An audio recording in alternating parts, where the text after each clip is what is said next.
दोस्त, ये कहानी उत्तर प्रदेश के एक छोटे से गांव की है जिसमें विजय नाम का एक लड़का रहता था। बचपन से ही पढ़ाई में होशियार विजय अपने मम्मी पापा की आखिरी उम्मीद था।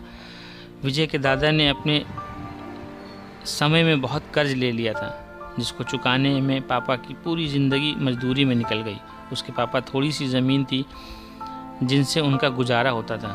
पापा की तबीयत मजदूरी करने से ख़राब रहती थी, पर पापा विजय को इस बात का एहसास नहीं होने देते। विजय को पढ़ाई में इतना होशियार देखकर उसके मम्मी पापा ने हर वो काम किया जिससे वो विजय को पढ़ा पाएँ। विजय कॉलेज की पढ़ाई ख़त्म हो गई थी और वो एक छोटी सी नौकरी करने लगा, जिससे उसका खर्चा निकल जाता और साथ में वो कलेक्टर बनने की तैयारी भी कर रहा था। विजय अपने वक्त का एक मिनट भी फालतू नहीं गुजारता। विजय ने पूरा समय पढ़ाई और नौकरी में ही लगा दिया।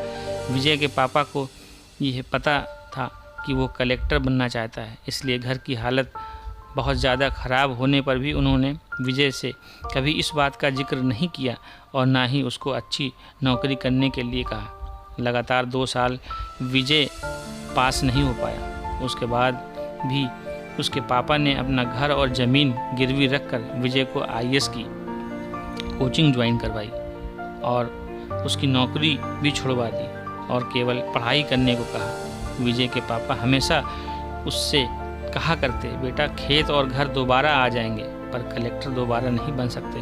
आज पूरे साल पढ़ाई करने के बाद विजय का रिजल्ट आ गया, जिसमें वो अच्छे नंबरों से निकल गया। आज उसके पिता से ज़्यादा खुश कोई नहीं था। ऐसा लग रहा था जैसे विजय का सपना पूरा होने वाला है, पर भगवान को कुछ और ही मंजूर था। विजय का कल इंटरव्यू था और सुबह से उसके पापा की तबीयत ख़राब थी। विजय के पापा उसकी माँ से बार बार कह रहे थे कि विजय को मत बताना, और उस दिन देर रात तक उनकी मौत हो गई। अब एक माँ जिसकी गोद में उसका पति गुजर गया और वो अपने दर्द को भुलाकर अपने बेटे की ज़िंदगी के बारे में सोच रही थी। माँ ने पड़ोसियों तक को इस बात का एहसास नहीं होने दिया कि उसका पति अब नहीं रहा। पूरी रात ऐसे रोई की आवाज़ भी न निकले, और सुबह विजय जब इंटरव्यू देने जाने वाला था तब माँ को कॉल किया।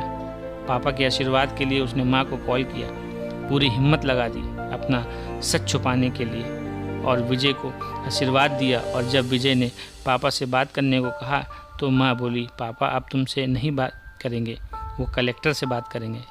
इतनी बात कर माँ ने फ़ोन रख दिया। विजय का जब इंटरव्यू हो गया तब उसे बताया गया कि उसके पिता की तबीयत ख़राब है, उसको तुरंत घर जाना है। विजय को एक पल नहीं लगा अपने पिता की हालत समझने में।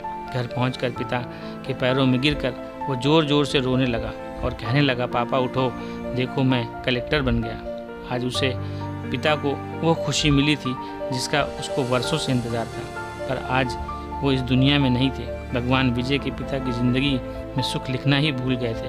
पहले वो अपने पिता के कर्ज में ज़िंदगी भर मजदूरी करते रहे और फिर बेटे के सपनों में फिर घर और ज़मीन गिरवी रखनी पड़ी। वो ज़िंदगी में कर्ज लेकर आए और कर्ज लेकर चले गए।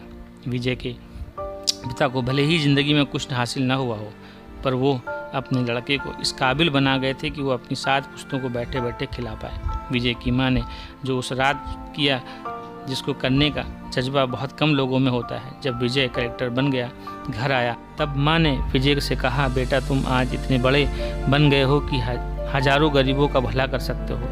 जब भी तुम्हारे सामने कोई गरीब मदद मांगने आए तो तुम अपने माता पिता के बारे में सोचना।